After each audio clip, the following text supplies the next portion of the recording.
എൻ്റെ പേര് Tom S Joseph. ഞാൻ ഡിഗ്രി ഫസ്റ്റ് ഇയർ ആണ്. സെൻറ്റ് മേരീസ് പാളയം വരുന്നു. SP കോളേജിലാണ് പഠിക്കുന്നത്.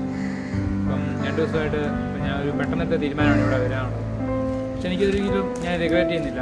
കാരണം ഇവിടെ വന്നപ്പം നമുക്ക് കോളേജ് ലൈഫ് ആകുമ്പം എപ്പോഴും ജോലിയൊക്കെ ഏതാണെന്ന് സെറ്റ് ചെയ്യണം, ഇങ്ങനെ കുറേയുള്ള കാര്യങ്ങളൊക്കെ ആൾക്കാർ പറയും. പക്ഷെ എനിക്കിപ്പോഴും അറിയത്തില്ല ഞാൻ എന്താണ് ചെയ്യുന്നത്. പക്ഷെ ഇവിടെ വന്നു കഴിഞ്ഞപ്പം നമുക്ക് നിരവധി പോസിബിലിറ്റീസ് ഉള്ള കാര്യം മനസ്സിലായി.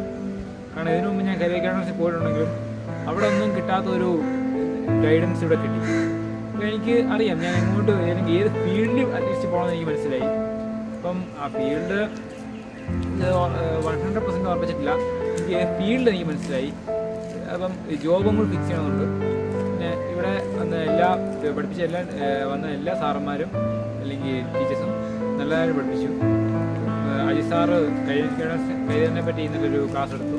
അപ്പം നിരവധി പോസിബിലിറ്റീസ് ഗവൺമെൻറ് ആണെങ്കിലും പ്രൈവറ്റ് ആണെങ്കിലും അല്ലെങ്കിൽ സിവിൽ സർവീസ് ബേസ്ഡ് ആണെങ്കിലും ആർമഡ് ഫോഴ്സ് ബേസ്ഡ് ആണെങ്കിലും അതിനെപ്പറ്റി എല്ലാം വ്യക്തമായിട്ട് സമയമില്ലാഞ്ഞിട്ട് കൂടി ഉള്ള സമയത്ത് അദ്ദേഹം ക്യാപ്സുളാക്കിയ രീതിയും നമുക്ക് മനസ്സിലാകുന്ന രീതിയിൽ പറഞ്ഞു തന്നു.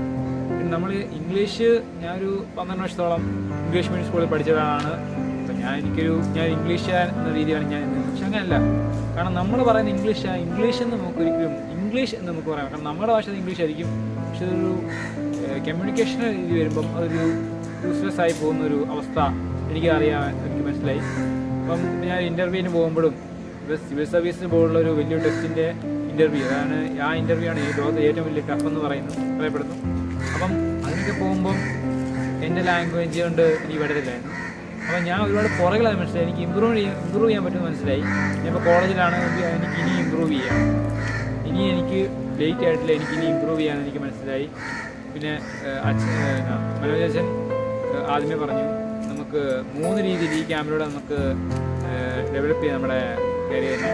Spiritual, soul, body. അപ്പം ബോഡി മാത്രമേ എനിക്കറിയത്തുള്ളൂ.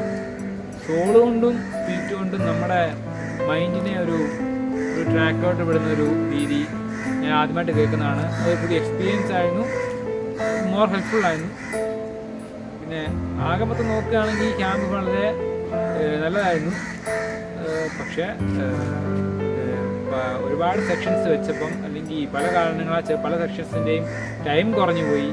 അപ്പം ഇപ്പം കരിയർ ഗൈഡൻസിനും അല്ലെങ്കിൽ കമ്മ്യൂണിക്കേറ്റീവ് ഇംഗ്ലീഷിനും ഒക്കെ ഉള്ള ആ ടൈം അത് പോരായിരുന്നു.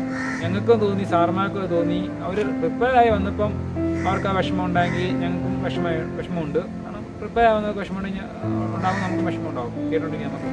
പിന്നെ മെയിൻലി ബേസ്ഡ് ചെയ്തത് ഒരു 12th സ്റ്റാൻഡേർഡ് വരെയുള്ള കുട്ടികൾക്കാണ്, 6 to 12. പക്ഷേ അത് ഡിഗ്രി ലെവലിലും കൂടി ഒന്ന് ഇൻക്രീസ് ചെയ്യണം. പിന്നെ ഇതിന് ഇപ്പം ഞങ്ങളൊരു കുറച്ച് നമ്പർ സംഖ്യയുള്ളൂ. അപ്പോൾ അതൊരു വലിയ നഷ്ടമാണ്. കാരണം ഇത്രയും നല്ലൊരു ക്യാമ്പ് അല്ലെങ്കിൽ ക്ലാസ്സുകൾ വെച്ചിട്ട് വരാതിരിക്കുന്നത് മണ്ടത്തരമാണെന്ന് തന്നെ ഞാൻ പറയും.